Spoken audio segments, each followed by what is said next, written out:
Donc, on va reprendre rapidement, hein, en résumé, ce qu'on a vu la semaine dernière pour pouvoir passer au prochain paragraphe.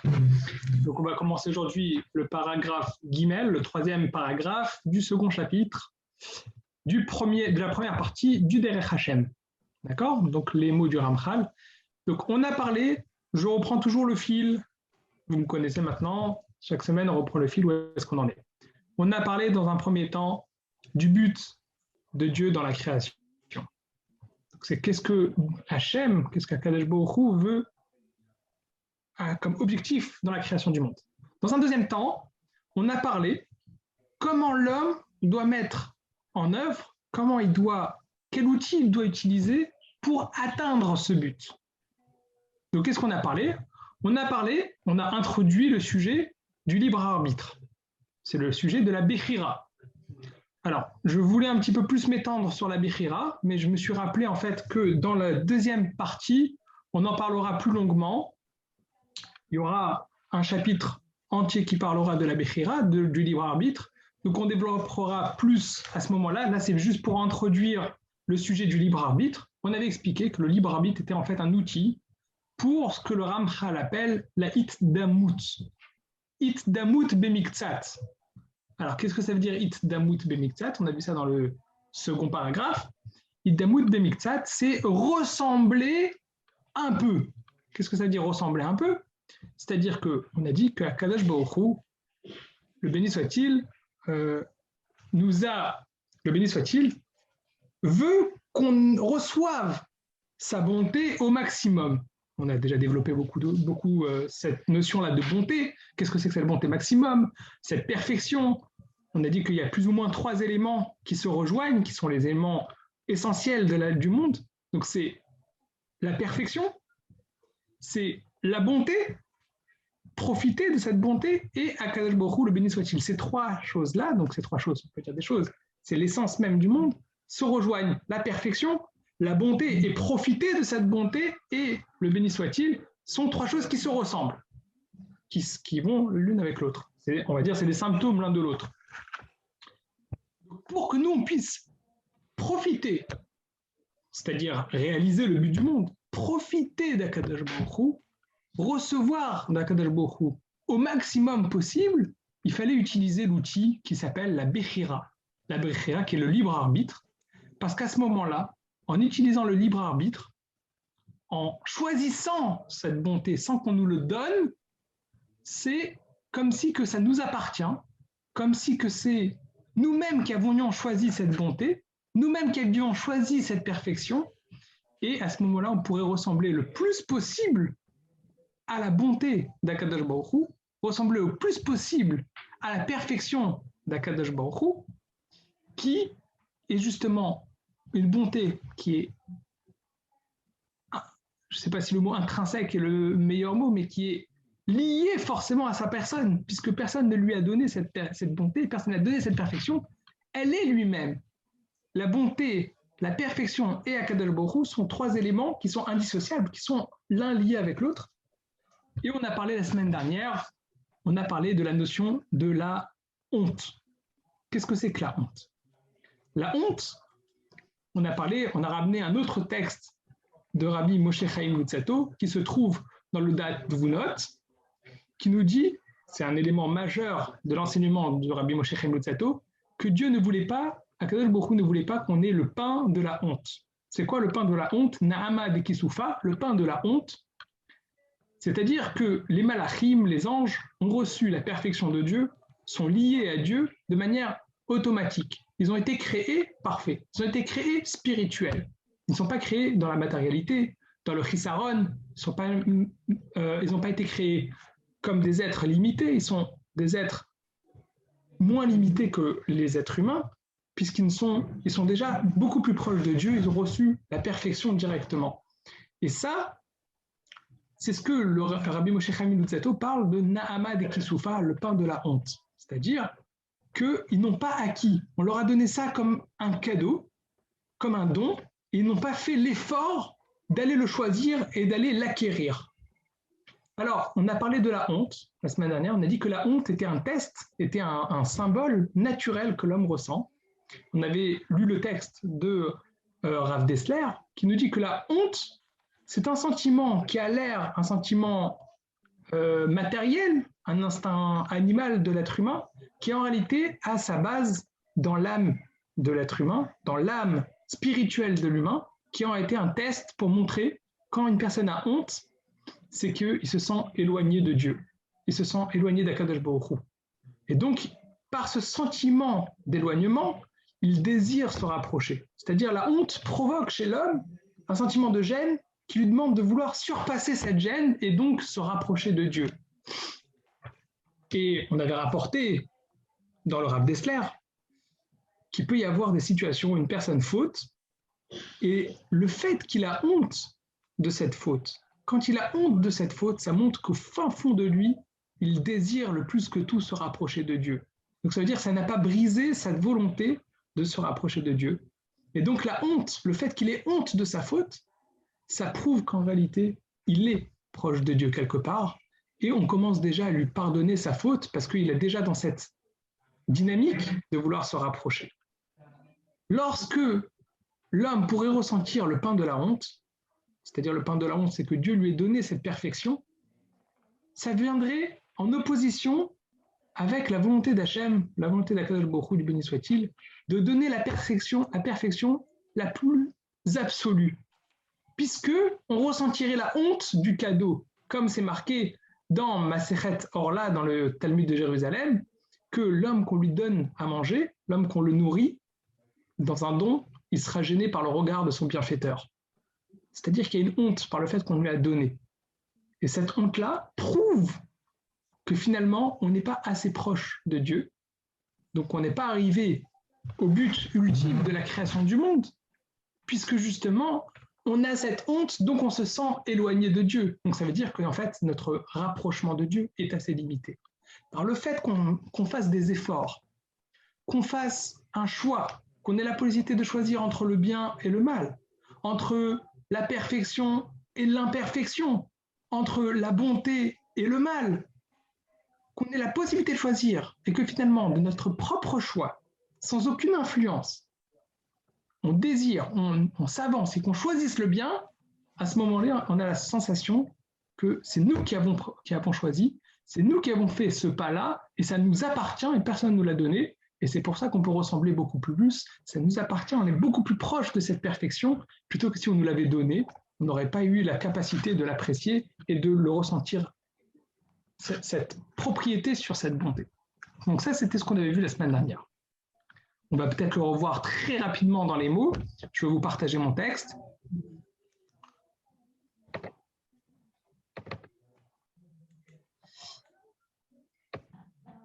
Alors, donc c'est la fin du paragraphe 2, donc je vais vous le lire. Ve'alken. C'est pourquoi Gazar Vesider, Akadosh Baruch Hu, le béni soit-il, a décrété et a ordonné chez Yibaréou qu'il soit créé. Inyane Shlemut ve'inyane Chisaron.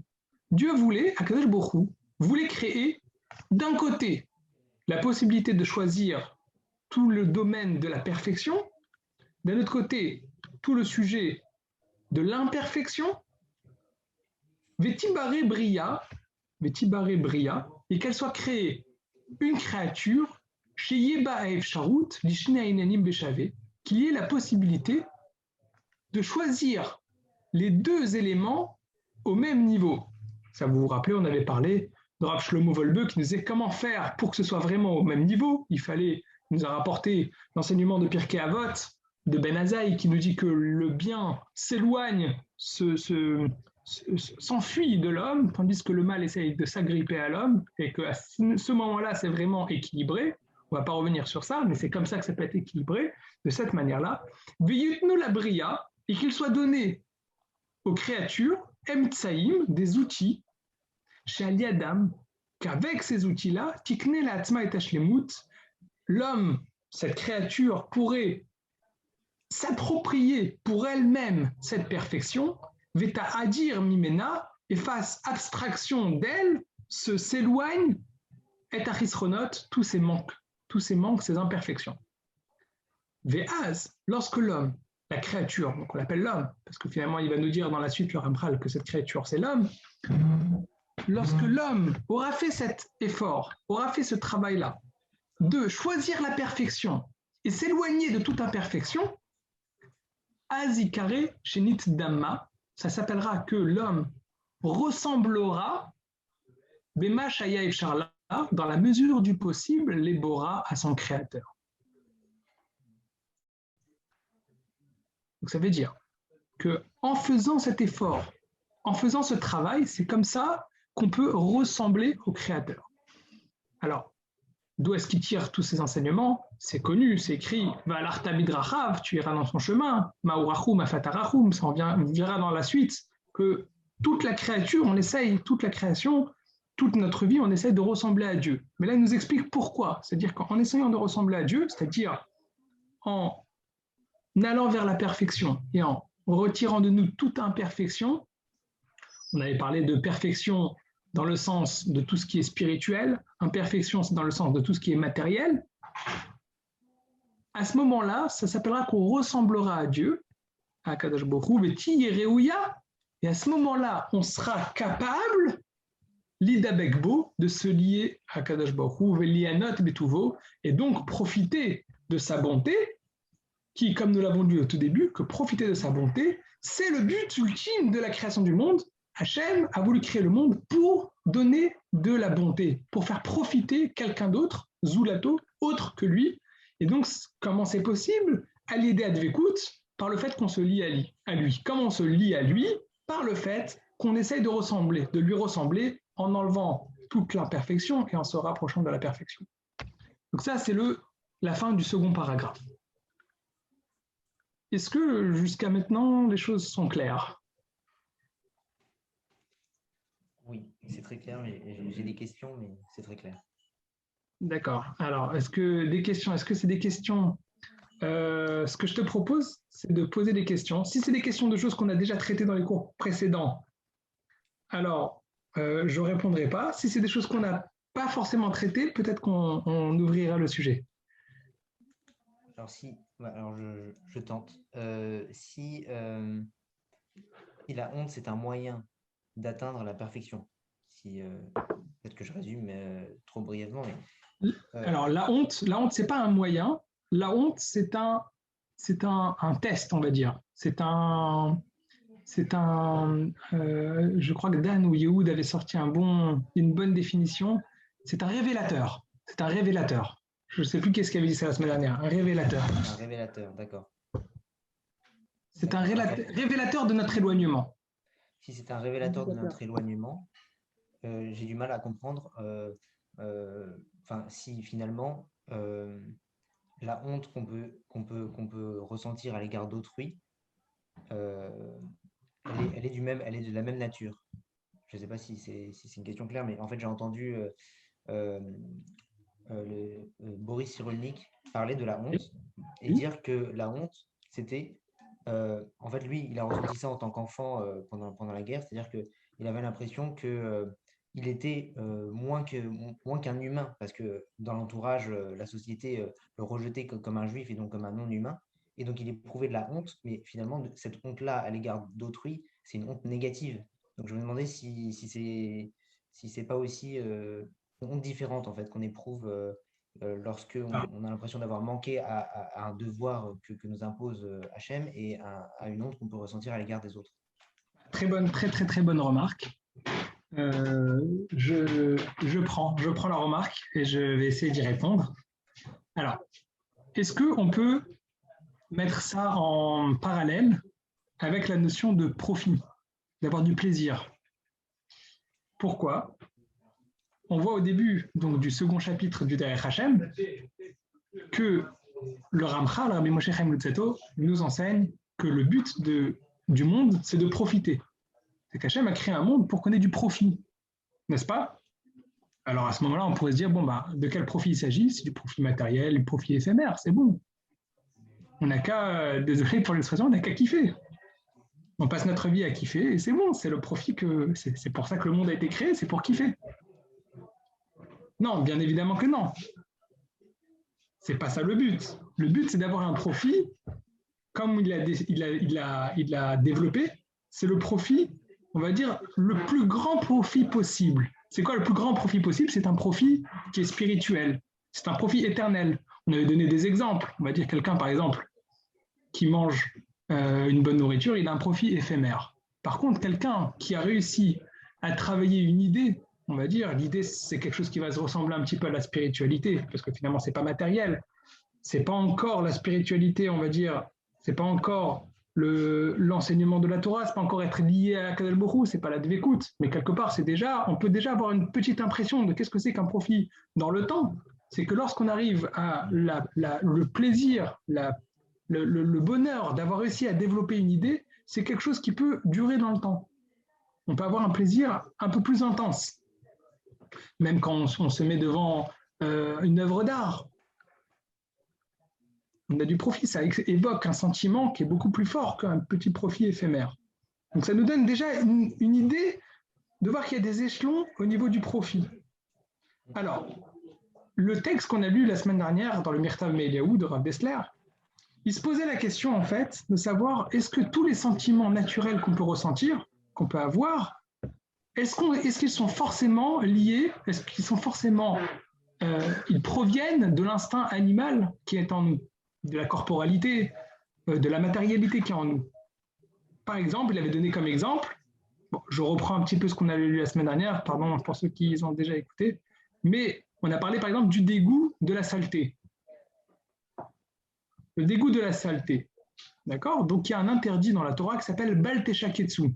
On n'a pas le droit de faire une action qui peut être dégoûtante. Donc on voit qu'il y a un interdit. Donc déjà, d'où est-ce qu'on apprend ça? On apprend ça qu'à la guerre, lorsqu'il y a un campement, donc il y a les soldats qui posent leur campement, ils posent leur tente, donc ils créent un campement du clan Israël pour aller faire la guerre. Donc on va dire on est là de manière temporaire, c'est vraiment pour faire la guerre, on n'est pas dans notre confort. On pourrait dire, bon, quelqu'un qui a besoin d'aller aux toilettes, excusez-moi l'expression, il sort de sa tente, il fait en plein milieu, du campement. C'est écrit que c'est interdit. C'est un interdit. Il faut sortir du campement, faire un trou dans la terre, faire ses besoins et recouvrir, et à ce moment-là, on peut retourner dans le campement. Pourquoi? Parce que lorsqu'on part à la guerre, alors la Shrina réside à l'intérieur du campement d'Israël. La Shrina est à l'intérieur du campement, et donc on n'a pas le droit de faire une souillure, à l'intérieur du campement, parce que c'est une atteinte à la Shrina.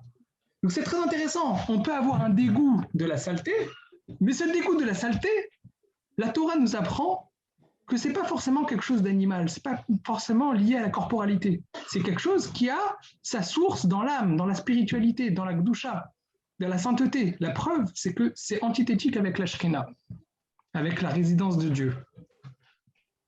Donc ça, on va dire, c'est des sentiments. Alors maintenant, est-ce que ça veut dire que n'importe quel dégoût, on a déjà fait quelque chose de saint? Non, pas forcément. Mais ça révèle qu'il y a quelque chose qui est basé dans la Gdusha. De la même manière, la boucha, la honte. C'est pas n'importe quelle honte qui relèverait de la sainteté. C'est pas forcément n'importe quelle honte qui a sa base dans la Gdusha, dans la sainteté. Par contre, ce qui est vrai, c'est que ce sentiment-là, le fait même qu'il existe, sa base est dans la Gdusha, sa base est dans la sainteté. Tu m'as donné l'exemple, donc relevé dans Boris Cyrulnik, qui écrit des livres et des livres à n'en plus finir, et c'est toujours aussi passionnant. Je ne sais pas combien de livres il sort, mais... Donc tu m'as rapporté justement la honte d'être juif. Alors, c'est vrai, bien évidemment, la honte d'être juif, ce n'est pas une honte qui est sainte, puisque justement, nous, on essaie de développer justement le judaïsme. Ce n'est pas possible qu'on ait honte d'avoir notre judaïsme. Donc c'est vrai que c'est quelque chose qui n'est pas forcément positif. Par contre, ce que ça révèle qu'ils se sont éloignés. Cette honte révélait qu'ils se sont éloignés peut-être de la société. Donc il y avait une espèce de honte en cela qu'il était éloigné de la société. Toute la société rejette les juifs, lui il est juif, il se sent rejeté, donc il est éloigné de la société. Donc c'est un révélateur, cette honte est révélatrice d'un éloignement. Donc maintenant cette honte-là, ça ne veut pas dire que c'est de cette honte-là que je parle quand on dit qu'elle est basée dans la sainteté, mais ce sentiment-là a une base sainte. Le fait même d'avoir la boucha. Donc nous, on a utilisé ça maintenant, donc dans le Ramchal qui parle de Nahama et Kisoufa. le pain de la honte. Donc le fait qu'on nous donne cette perfection en cadeau, on aurait un sentiment de honte. Ce sentiment de honte-là serait un révélateur de notre éloignement de Dieu. Et ça montrerait qu'on n'est pas arrivé à la capacité ultime de profiter de la bonté d'Akadosh Baruch Hu. Donc pour arriver à un profit le plus complet possible, parce que toujours le Ramchal nous délimite ça dans la limite du possible, proportionnellement à ce qu'une personne créée pourrait arriver à atteindre, ce serait limité. Et c'est pour ça que pour développer ça, pour aller au-dessus de ça, il faudrait que ce soit à travers une acquisition personnelle qui est par l'outil qui s'appelle la Bechira, le libre arbitre. Samuel, est-ce que ça répond à la question? Merci beaucoup. C'était très... Ah, il y a un écho. C'était très clair. Merci beaucoup. Donc finalement, la honte, c'est pas un sentiment, c'est un sentiment profond. C'est quelque chose de profond. C'est pas une honte qu'on ressentirait d'un éloignement par rapport à la société. C'est vraiment quelque chose de complexe.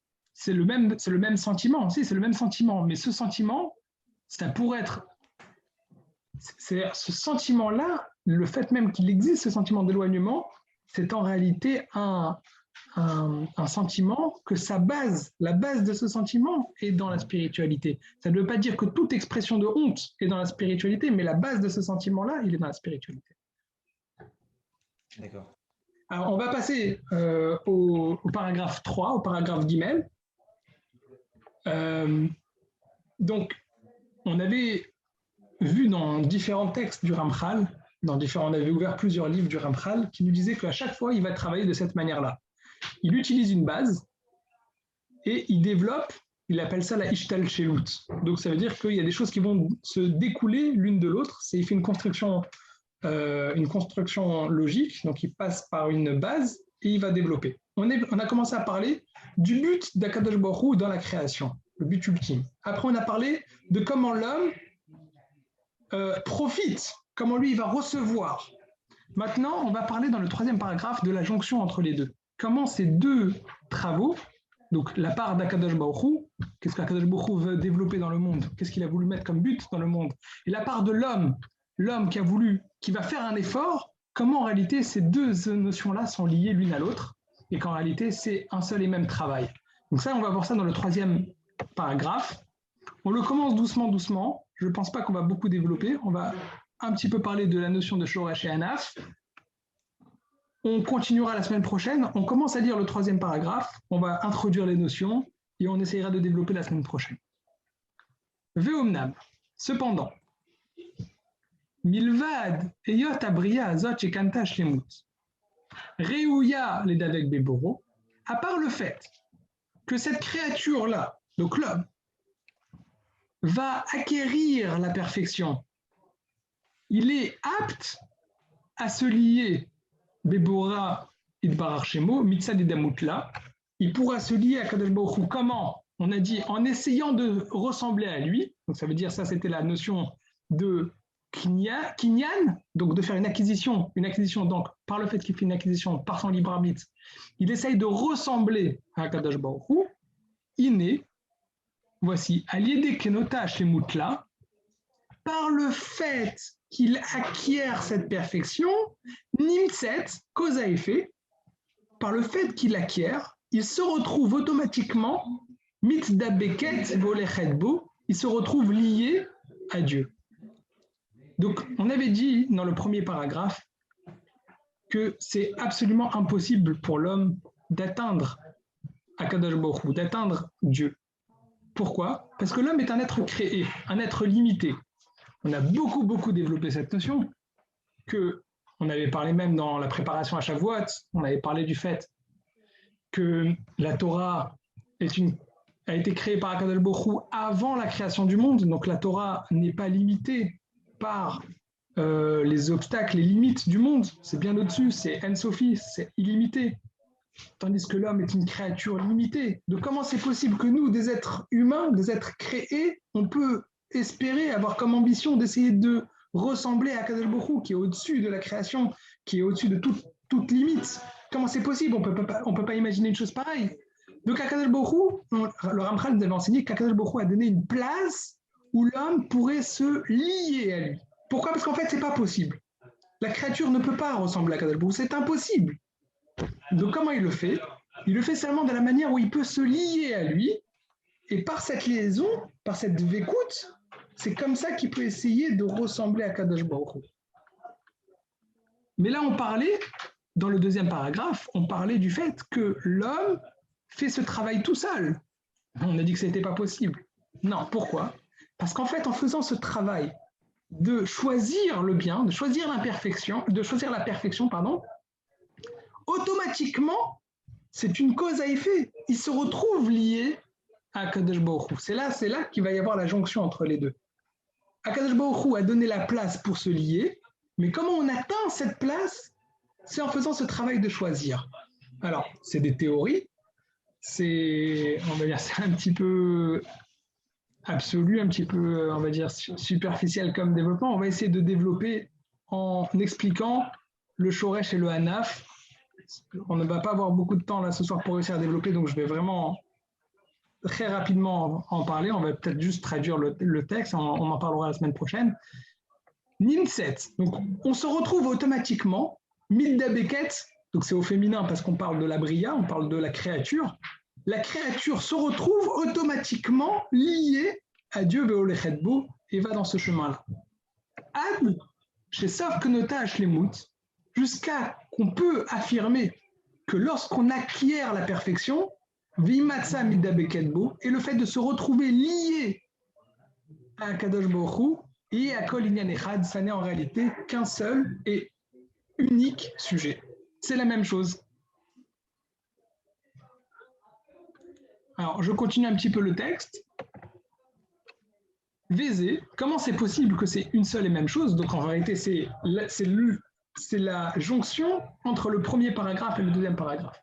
Premier paragraphe, c'est Akadosh Baruch Hu qui a donné la place à l'homme de se lier à lui, parce que ça n'est pas possible à l'homme d'arriver à lui. Le deuxième paragraphe, c'est l'homme qui fait ce travail d'essayer de ressembler à Akadosh Baruch Hu, mais lorsqu'il s'avance et qu'il commence à faire ce qu'il appelle la Hildamut Bemiktsat, ressembler à Dieu, c'est en réalité par le fait qu'il a atteint cet endroit où Akadosh Baruch Hu il appelle ça chez Nathan Makom Lidavek Bo, c'est il a donné une place pour se lier à Kadosh Baruch Hu. Vézé, pourquoi? Kibiot Metziuto, Idbarar Shemo.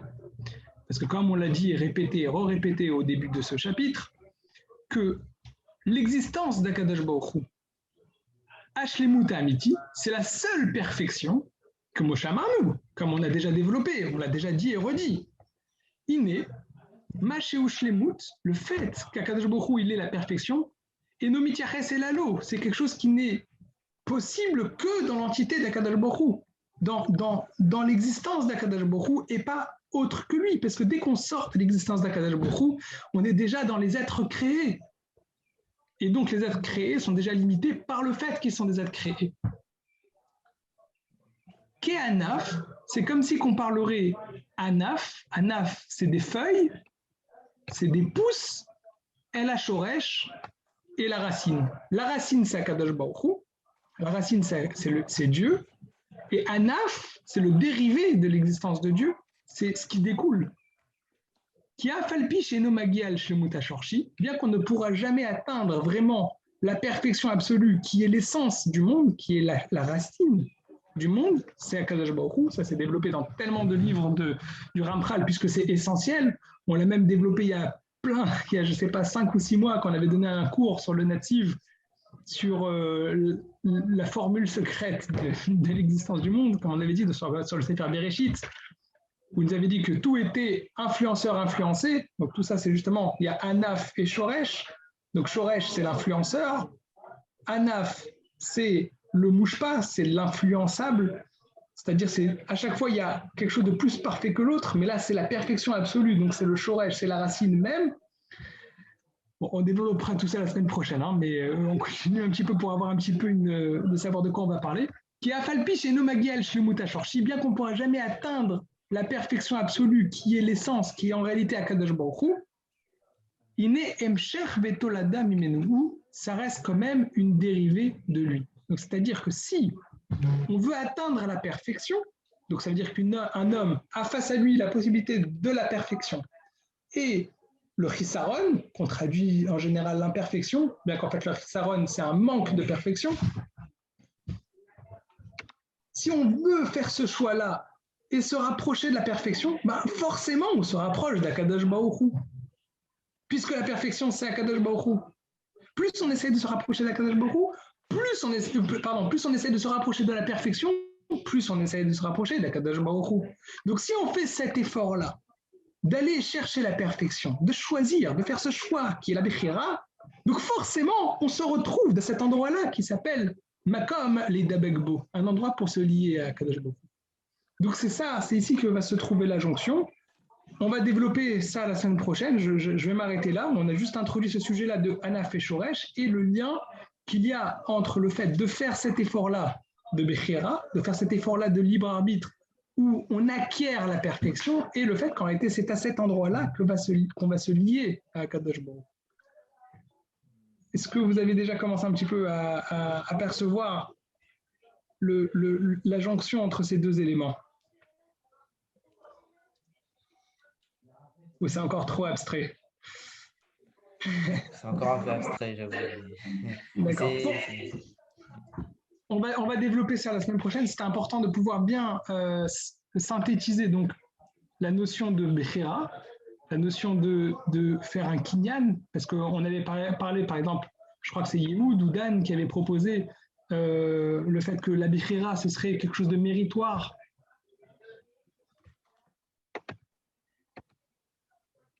Alors, le degré de perfection et d'appréciation, je lis la remarque de Yehoud, le degré de perfection et d'appréciation de l'indivinité est tel au même niveau pour tous les hommes, sachant que l'âme traverse le cédère des quatre mondes.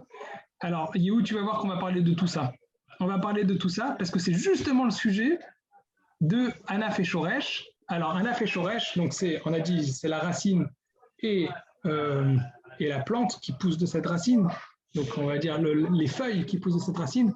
En réalité, dans les différents livres, que ce soit du Ramchal, ou que ce soit même, je n'ai pas vraiment de connaissance de Kabbale, mais je crois que c'est les notions qui sont données dans la Kabbalah.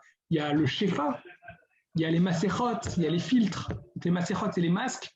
C'est-à-dire, c'est plus on descend, plus on diminue d'intensité du Shefa d'Akadosh Baruch Hu. Donc, Akadosh Baruch Hu, c'est la perfection. Il envoie du Shefa qui vont traverser donc les différents mondes. Plus ça descend dans les mondes, plus ça perd de son intensité. C'est exactement ça.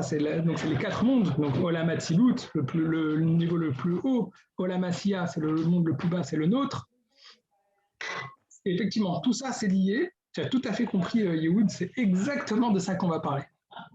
C'est baisser de son intensité. Et donc, ça va être justement le Hanaf et le Shoresh. On va voir justement tout ça. C'est exactement ça.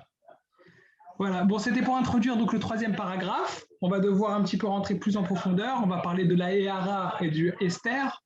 Donc, lorsque le dévoilement et la face cachée. Donc, tout ça, c'est justement, ça va faire partie aussi de Hanaf et Shoresh.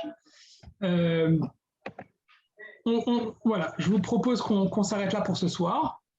Il faut avoir quand même bien compris donc, la notion de Tachlit Haolam, Tachlit Abriya, que le Tachlit Abriya, le but ultime de la création du monde, donc c'est pour apporter de la bonté, que l'homme, pour cela, il va faire l'effort de faire, c'est pour ça qu'on a besoin de l'outil qui s'appelle la Bechira, donc le libre arbitre, et tout ça, pourquoi? Pour avoir cette jonction entre les deux, c'est ce qu'on va développer donc la semaine prochaine.